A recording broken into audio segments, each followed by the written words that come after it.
Hello. दिन का आज का वीडियो है। मैंने तो है ना गिनना भी छोड़ दिया है कि कितना वीडियो है, कौन सा वीडियो है। मैं आज है ना हमेशा है ना कोशिश करता हूँ कि वीडियो ट्राइपॉड पर है ना कैमरा रखूँ और वीडियो रिकॉर्ड करने की कोशिश करता हूँ। मैं अब है ना गिनना छोड़ दिया है। अब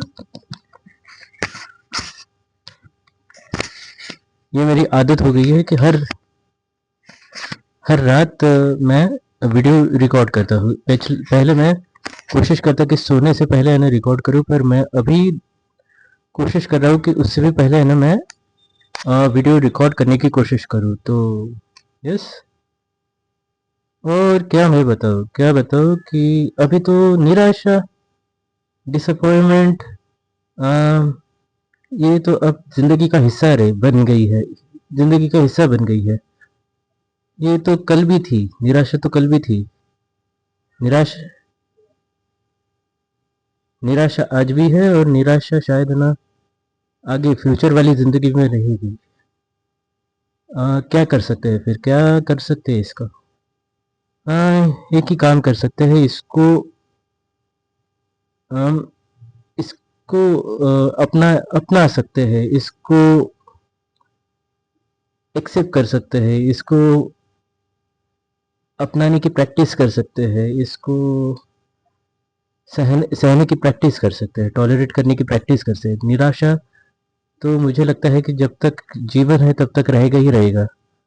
तो मुझे नहीं लगता कि जब तक है ना जिंदगी खत्म होगी तब तक ये भाव, ये फीलिंग जाएगा जब तक।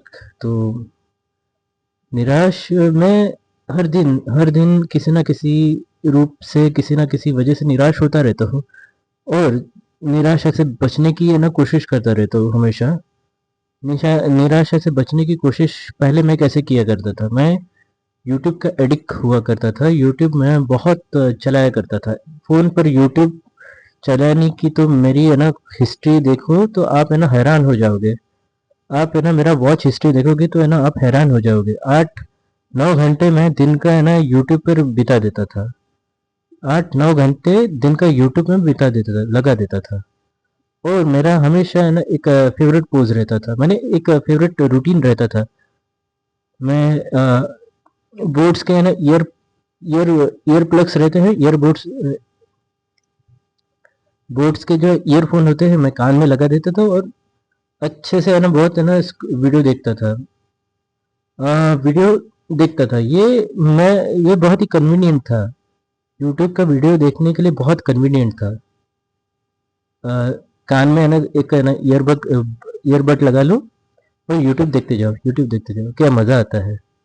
माने इंसान सारे के सारे है ना गम, सारे के सारे जो दुख है, परेशानियां है, सारे के सारे जो पास्ट है, सारा का सारा जो दर्द है, दुख है, कठिनाइयां है, वो एक वक्त के लिए भूल जाता है। तो यार मैं यूट्यूब का एडिक्ट बना, इसलिए नहीं बना क्योंकि बेवजह ही नहीं बना। इसके बन इसके पीछे बनने का है ना रीजन था। मेरी खुद की जिंदगी है ना इतनी खास नहीं है। मेरी खुद की ज़िंदगी में इतना कोई स्पेशल चीज़ नहीं है।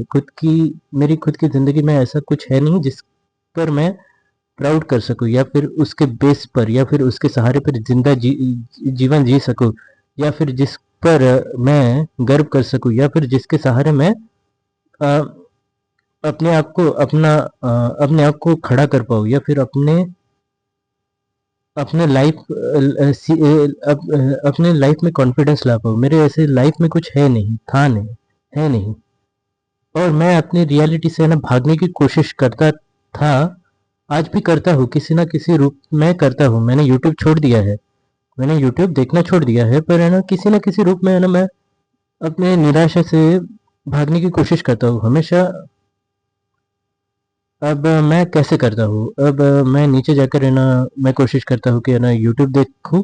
मैंने भले ही है ना यूट्यूब से डिटॉक्स लेने की कोशिश की है, या फिर यूट्यूब को छोड़ने की, या फिर यूट्यूब को ना देखने की कोशिश की है, या फिर है ना मैं इस जो आप कह सकते हो कि है ना आप यूट्यूब का मैंने अपने आप को चैलेंज दिया था कि है ना कम से कम मैंने 100 दिन तक है ना यूट्यूब ना देखो, ऐसा अपने आप को बांध लिया था यूट्यूब पे।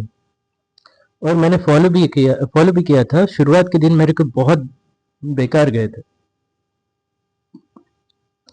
जब आपको किसी नशे की लत पड़ जाती है तो है ना इंसान के दिमाग में हमेशा वही चलता रहता है, वही चीज चलती रहती है। और एकदम से आप वो चीज किसी इंसान से छीन लेते हो तो वो इंसान गिर जाता है। ऐसा लगता है कि वो पूरी तरह से गिर गया, ढह गया, या फिर उसकी जो जो सपोर्ट सिस्टम था वो चला गया पूरा, अब वो गिर गया। और तब रियलिटी हिट करती है। रियलिटी बहुत पेनफुल होती है, सच्चाई बहुत बुरी होती है, सच्चाई बहुत कड़वी होती है, सच्चाई बहुत खराब होती है। सच बात यह है कि सच्चाई बहुत खराब होती है, पर सच्चाई का सामना करना पड़ता है। यही जीवन का दुख है। कहते हैं ना, जीवन का दुख, यही जीवन का दुख है। सच्चाई, रियलिटी, रियलिटी यही जीवन का दुख है। और जब यह दुख अपने आंखों के सामने आप देखते हो, या फिर आप आंखों के सामने होते हुए देखते हो, तो फिर इंसान टूट जाता है। ऐसा मैंने खराब हो जा मैंने बिल्कुल डिस्टर्ब हो जाता है। पर सच बात यही है कि यही यही तरीका है, यही रास्ता है, यही वो चीज है जहाँ पर इंसान अपने आप को कहीं रख सकता है, या फिर अपने आप को कहीं बना सकता है, या फिर कहो कि कहीं अपने आप को लेके जा सकता है, या फिर बोलो, या फिर कहीं अपने आप को ढूंढ सकता है, अपने अंदर की कमी को ढूंढ सकता है।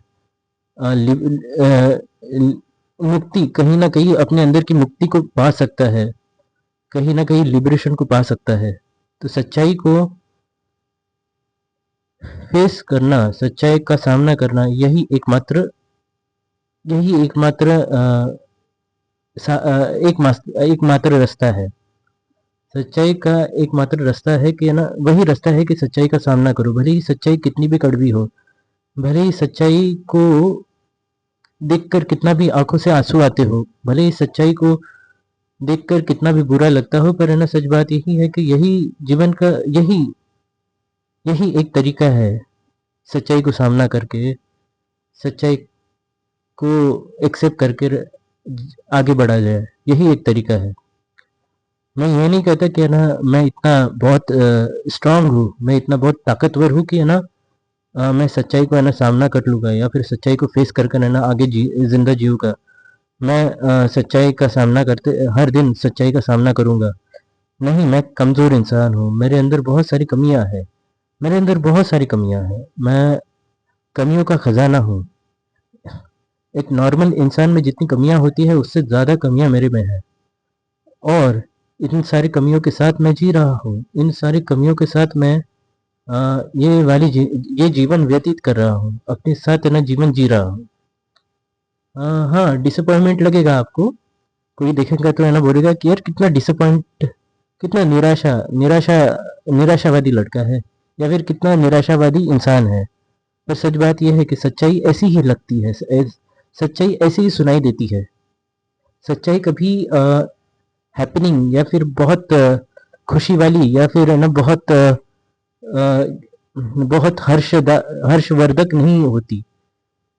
सच्चाई कठिन ही होती है, सच्चाई दुखदाई होती है। तो मैं हमेशा कोशिश करूंगा कि इस सच्चाई का सामना करूं। कोशिश करूंगा, मैं कह रहा हूँ कोशिश करूंगा। मैं हर वक्त है ना इस ऐसा कर पाऊँ इसकी कोई गारंटी नहीं, पर मैं कोशिश करूंगा कि अपनी सच्चाई को सामना करूं, अपनी जो रियलिटी है, अपनी जो प्रॉब्लम्स है, अपनी जो कठिनाइयां हैं, उसे फेस करूं। मैं कोशिश करूंगा। जब मैं ऐसा कहता हूँ तब है ना मुझे बहुत अनकंफर्टेबल, या फिर अन ईजी सा फील होता है, क्योंकि मेरा दिमाग हमेशा कहता है कि यार क्यों इतना मेहनत करना, क्यों इतना दुख होना, दुख क्यों इतना दुखी होना लाइफ में, क्यों इतना तड़पना, क्यों इतना पागल पागल होना, क्यों इतना ये होना। इससे बेहतर यही है कि ना फोन लो, फोन पर स्क्रोलिंग करते रहो, अनलिमिटेड स्क्रोलिंग करते रहो, वीडियो देखते रहो, लाइफ जैसी है वैसी ही रहेगी, तो है ना फिर तुम अपने आप को क्यों खराब कर रहे हो, या फिर तुम अपने आप को क्यों परेशान कर रहे हो, दिक्कत दे रहे हो, दर्द दे रहे हो? इसके पीछे क्या कारण है, इसके पीछे क्या मीनिंग है, इसके पीछे क्या अर्थ है? और सच बात यह है कि इंसान की जिंदगी अर्थ से चलती है, मीनिंग से चलती है। इंसान के जीवन में मीनिंग का होना बहुत ज़रूरी है। इंसान के जीवन हमेशा मीनिंग से चलता है। अगर आपके जीवन में मीनिंग है तो आप है ना वो उस मीनिंग को मीनिंग को पूरा करने के लिए, या फिर उस मीनिंग को सर्व करने के लिए आप अपने लाइफ को आसानी से बदल सकते हो, या फिर आसानी से कैरी कर सकते हो। पर अगर आपकी लाइफ में मीनिंग ही नहीं रहा तो फिर आपकी आपका जीवन एक कटी पतंग की तरह हो जाता है, माने जिसका कोई भरोसा नहीं, जिसका कोई कोई फ्यूचर नहीं है। जिस तरह से मैं अभी जी रहा हूँ, मेरा भी अभी कोई ऐसा फ्यूचर नहीं है। मेरी पढ़ाई हो गई है, ऐसी बात नहीं है, मेरी पढ़ाई हो गई है, मैंने पढ़ाई की है, पर मुझे नहीं लगता कि वो पढ़ाई मेरे लिए वर्थ इट है, या फिर मैं उस पढ़ाई के लिए वर्थ इट था। मैंने इंजीनियरिंग की है, पर मुझे नहीं लगा, मैंने मर मर के इंजीनियरिंग की है। इससे बेहतर ये था कि मैं आर्ट्स करता, या फिर है ना कोई है ना कुछ करता, जिससे है ना मैं पढ़ाई करते करते अच्छे से पढ़ाई करते करते है ना मज़ा लेता, आनंद ले पाता, या फिर पढ़ाई करते करते मैं रिलैक्स हो पाता। पर क्या करें, अभी हमारी सोसाइटी, हमारे घर वाले, हमारा समाज, अगर है ना आर्ट्स लेता है तो उसे एकदम बहुत ही बुरी निगाहों से देखा जाता है। सच बात यह है कि समाज बहुत ही बुरा है। समाज हमेशा डिस्क्रिमिनेट करता है। समाज हमेशा ये नहीं देखता कि इंसान क्या है, इंसान की क्या मजबूरी है, इंसान की क्या सरकमस्टांसेस है। समाज हमेशा रिजल्ट की तरह देखता है, रिजल्ट की तरफ देखता है। एक बच्चे के लिए समाज हमेशा उसके रिजल्ट कार्ड पे देखता है, उसके स्कूल, उसके एकेडमिक्स की तरफ देखता है। जैसे ही वो बच्चा बड़ा होता है, वैसे ही उसके समाज उसकी हैसियत की तरफ देखने लगता है। वो कितना पैसा बनाता है उसकी तरफ देखने लगता है। उसके पास कितना पैसा है, उसके पास कितना वैभव है, उसके पास कितना लग्जरी है, उसके पास क्या है, वो उसकी तरफ देखने लगता है और उसकी तरफ से ना कंपैरिजन करता है। तो समाज बहुत बुरा है। इंसान को समाज की ज़रूरत है, कहते हैं, बिल्कुल सही है, पर समाज ऐसा ही है। तुम समाज हमेशा ऐसा नहीं देखता कि इस व्यक्ति की कोई ना कोई मजबूरी हो सकती है, या फिर ये व्यक्ति अभी फेल है, शायद इसे थोड़ी मदद कर दे, या फिर इसे थोड़ी मदद मिल जाए तो ये आगे बढ़ सकता है, या फिर है ना ये आगे, इसे थोड़ा सा हौसला देकर है ना ये आगे जा सकता है। तो समाज कभी है ना इस तरह से नहीं बना है। समाज हमेशा है ना पोक करने के लिए, या फिर है ना काटे चुभाने के लिए बना है। तो यही सच्चाई है, बस यही जीवन का कालकूट विष है। वो कहते हैं ना, मंथन, आप मंथन करते हो तो पहले कालकूट विष निकलता है। हाँ, पहले आप मंथन करते हो तो है ना कालकूट विष निकलता है। फिर कैलाश कैलाश से है ना शिव आते हैं, फिर वो कालकूट विष को है ना पी लेते हैं। फिर से मंथन शुरू होता है, और मंथन शुरू होने के बाद उसमें से है ना अमृत निकलता है। तो जीवन भी ऐसा ही है, शायद मुझे ऐसा ही लगता है। मंथन एक है ना मेटाफर है, मंथन एक मेटाफर है। मुझे ऐसा लगता है कि मंथन मेटाफर है, और समंदर हमारा मन है। जब भी हम मंथन करते हैं, या फिर जब भी हम सोचते हैं, वो मंथन की प्रक्रिया हम सोचते हैं, तो सबसे पहले कालकूट विष, माने वो बुरी यादें, वो बुरे सपने, वो बुरे ट्रॉमा, वो बुरे सारी बुरी चीजें निकलती है। और एक बार आप उसे शिव शंकर की तरह ग्रहण कर लेते हो, या फिर पी लेते हो, या फिर है ना उसे एक्सेप्ट कर लेते हो, तब तब उसके बाद अमृत ही बचता है। तो मुझे लगता है कि है ना ये अमृत मंथन, जिस तरह से हमारे हिंदू स्क्रिप्चर में एक मंथन का है ना जिक्र किया गया है। तो मुझे लगता है कि ये एक मेटाफर है हमारे जीवन के प्रति, जीवन के साथ एक मेटाफर है कि जैसे है ना जैसे देवता और असुरों को है ना देवता और असुरों को है ना अमर होना था। तो उन्होंने डिसाइड किया कि हम समुद्र में है ना मंथन करेंगे। तो मंथन चर्निंग करेंगे। एक साइड में है ना असुर थे, एक साइड में राक्षस थे, एक साइड में देवता थे। उन्होंने चर्निंग किया। चर्निंग करने के बाद है ना कालकूट विष निकला। कालकूट विष है ना अ, हमारे शिव शंकर ने पी लिया। फिर उसके बाद है ना जो अमृत निकला उसे देवता ने ग्रहण कर लिया। तो ये मंथन एक मेटाफर है हमारे मन के लिए। हम जब जैसे भी अपने अंदर है ना सोचते रहेंगे तो वैसे ही है ना हमेशा विष निकलेगा। सबसे पहले विष निकलेगा और उस विष को अपने हमें ग्रहण करना होगा।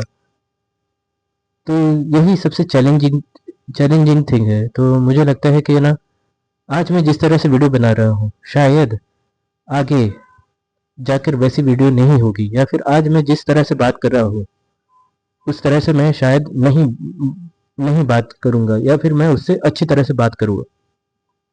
आज जिस तरह से मेरा जो वीडियो क्वालिटी है, जो ऑडियो क्वालिटी है, शायद कुछ सालों के बाद, कुछ वक्त के बाद मेरी इम्प्रूव हो जाएगी। तो ये एक मंथन है। पहले कालकूट विष निकलता है तभी अमृत निकलता है, तभी अमृत मिल सकता है। तो मैं यही सोचता हूँ और यही एक्सेप्ट करने की कोशिश करता हूँ। अब मैं क्या बात करूँ, अभी अभी क्या बात करूँ। जब मैं इस रियलिटी को सच्चाई जब चलकर है ना सच्चाई चलकर जब सामने आती है तो हमेशा दुख होता है, हमेशा गिल्ट होता है, हमेशा रिग्रेट होता है, हमेशा डिस्कम्फर्ट होता है, हमेशा डिस्कम्फर्ट होता है, हमेशा डिस्टर्बेंस होती है, हमेशा बुरा लगता है। पर यही तरीका है सच्चाई को एक्सेप्ट करने का, यही तरीका है। क्या मैंने सच्चाई को एक्सेप्ट कर लिया है? नहीं। सच बात है मैं सच्चाई को एक्सेप्ट नहीं कर पाया अभी तक।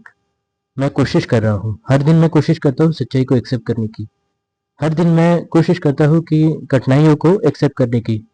हर दिन मैं अपने आप से कहने की कोशिश करता हूँ कि जीवन यही है, बस यही है, इससे आगे कुछ नहीं होने वाला। अगर तुम्हें बेहतर बनाना है तो तुम बना सकते हो, पर जीवन यही है, ऐसा ही है। हर दिन मैं अनकंफर्टेबल होने की कोशिश करता हूँ। हर दिन मैं अपने आप से अपने अंदर के अपने अंदर अपने अंदर झाँक कर है ना अपने अंदर झाँक कर मैं कोशिश करता हूँ कि अपने अंदर उन सारी चीज़ों को देखूँ। मैं कोशिश करता हूँ और कोशिश करता रहूँगा। कभी-कभी तो लगता है कि यार ये क्या पागलपन है? क्या सच में इससे कुछ होगा भी? हमेशा दूसरी आवाज़ आती है कि यार सच में इससे कुछ होगा भी? ये वीडियो बना रहे हो, इसका कुछ मीनिंग भी है, इसका कुछ अर्थ भी है। ऐसा आवाज़ आता है, ऐसा आवाज़ है ना हमेशा है ना आता है। पर मैं मैं कुछ भी हो जाए, पर मैं इस प्रैक्टिस को बंद नहीं करने वाला। भले ही कुछ भी हो जाए, मैं इस प्रैक्टिस को नहीं करने वाला, बंद नहीं करने वाला। मैं हमेशा हमेशा रात से सोने से पहले या फिर है ना उससे पहले वीडियो बनाऊंगा और यूट्यूब पे अपलोड करते जाऊंगा। आई डोंट केयर क्या होगा क्या नहीं होगा, पर मैं ऐसा करते जाऊंगा। ये एक है ना वीडियो डायरी की तरह होगी। जिस तरह लोग है ना डायरी लिखते हैं, कुछ समय पहले मैंने भी है ना ये करने की कोशिश की था। वो जर्नलिंग कहते हैं ना, उसे करने की कोशिश की थी, पर मैं बुरी तरह से फेल हो गया था। क्यों? क्योंकि मैं अपने विचार पूरी तरह से डायरी में उतारने में अक्षम था, या फिर मैं अगर डायरी में लिखता तो अजीब सा लगता। पर वीडियो बनाते वक्त है ना मुझे इतना ज़्यादा अजीब नहीं महसूस हुआ। तो मैं कोशिश करता हूँ हर दिन वीडियो बनाने की। और इस वीडियो बनाते बनाते मैंने अपने अंदर अंदर के बहुत सारे पैटर्न को देखा है, ऑब्जर्व किया है। अगर शायद मैं वीडियो ना बनाता या फिर ये प्रैक्टिस ना करता तो शायद शायद मैं इतना अपने अंदर को इतना अपने आप को इतना नोटिस नहीं कर पाता अपने। तो मैं यही कहना कहना चाहता हूँ कि बस मैं इस प्रैक्टिस को करते रहूँगा। लाइफ डिफ़िकल्ट है भाई, लाइफ बहुत अनकम्फर्टेबल है, लाइफ बहुत डिफ़िकल्ट है, पर सच बात यही है कि लाइफ ऐसी ही होती है। यही लाइफ है, लाइफ का दूसरा डेफिनेशन यही है। तो अब वीडियो का एंड में हमेशा करता हूँ ग्रेटिट्यूड से। मैं हमेशा भगवान का शुक्रगुजार होने की कोशिश करता हूँ। शुक्रगुजार क्यों? क्योंकि आज मेरी जैसी भी परिस्थिति है, पर फिर भी मैं बहुत अच्छे से बात करता हूँ, अच्छे से रह रहा हूँ, अच्छे से जी पा रहा हूँ, अच्छे से मेरे पास बहुत सारी फैसिलिटीज़ है, अच्छे से बहुत सारी मेरे मेरे पास चीज़ें हैं। 2 वक़्त का खाना है, पहनने के लिए कपड़े हैं, छप्पर है, घर पे रहने के लिए, सोने के लिए बेड है, अपना कमरा है, अपना खुद का कमरा है। क्या मैं डिज़र्व करता हूँ? हाँ, अभी कुछ दिन के बाद है ना गर्मी बढ़ेगी, गर्मी बढ़ जाएगी, तो मेरे पास उसके लिए मेरे पास एसी है। क्या मैं ये सारी चीज़ें डिज़र्व करता हूँ? सच बात है, मुझे नहीं लगता ये मैं सारी चीज़ें डिज़र्व करता हूँ, पर फिर भी भगवान ने मुझे ये सारी चीज़ें दी है। भगवान ने मुझे बहुत कुछ दिया है। मेरे पास हेल्थ है, मेरे पास अ, हेल्थ है, मेरे पास आरोग्य है मेरा, मेरे पास मेरे पास मुझे कोई हेल्थ प्रॉब्लम नहीं है, मुझे कोई मेरा सब कुछ ठीक है। कुछ कठिनाइयों को पूरी तरह से साइड करके रहना, अगर देखो लाइफ देखो तो मेरी लाइफ है ना, जो लाइफ है जो पॉपुलेशन इंडिया के कुछ इंडिया के बहुत से लोगों से बहुत अच्छी है।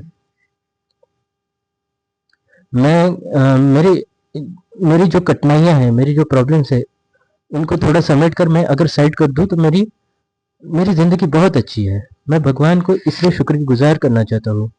मैं सच में भगवान का शुक्रगुज़ार करना चाहता हूँ कि आपने मुझे किसी न किसी तरह से बचाया है। आपने किसी न किसी तरह मुझे प्रोटेक्ट किया है। आपने किसी न किसी तरह से मुझे सँभाला है। आपने किसी न किसी तरह से मुझे बचा के रखा है। आपने किसी न किसी तरह से मुझे बिखरने से रोक रख बिखरने बिखरने से बिखरने से ना बचाया है। आपने किसी न किसी तरीके से मुझे जिंदा रखा है। आपने किसी न किसी तरीके से मुझे है ना संवार के रखा है। तो मैं भगवान का सच में शुक्रगुजार हूँ, और भगवान से हमेशा मांगता हूँ कि है ना मुझे इतनी ताकत दो, इतनी शक्ति दो कि मैं अपनी लाइफ की जो कठिनाइयाँ हैं, डिफ़िकल्टीज़ है, जो प्रॉब्लम्स है, जो सच्चाइयाँ हैं, जो रियलिटीज़ है, जो दिक्कतें हैं, जो सारी चीज़ें हैं, उनका मैं सामना कर पाऊँ। मैं भगवान से यही प्रार्थना करता हूँ कि मुझे इतनी ताकत दो, मुझे इतनी शक्ति दो, मुझे इतना सामर्थ्य दो कि मैं इन सारी चीज़ों को डील कर पाऊँ, या फिर मैं इन सारी चीज़ों को फेस कर पाऊँ। तो बस मैं यही मांगता हूँ भगवान से, और मैं ही भगवान का शुक्रगुजार होने की कोशिश करता हूँ। तो बस आई थिंक इतना काफ़ी होगा। मैं लगभग है ना इतना ही बोलता हूँ। 20 मिनट कभी कभी 30 मिनट चला जाता है, पर मैं इतना ही बोलता हूँ। आगे का मुझे नहीं मालूम, पर है ना मैं हमेशा कोशिश करता हूँ। इससे पहले है ना मैं अच्छे से वीडियो नहीं बना पा रहा था, पर अभी मैंने थोड़ा सा है ना अपना सिस्टम चेंज किया है। तो अभी मैं थोड़ा सा अच्छे से खुल के वीडियो बना पाता हूँ। जो मुझे कहना है, जो मैं खुल के कहना चाहता हूँ, मैं कह पाता हूँ। तो बस मैं यही चाहता हूँ, और क्या कहूँ। तो थैंक यू वेरी मच।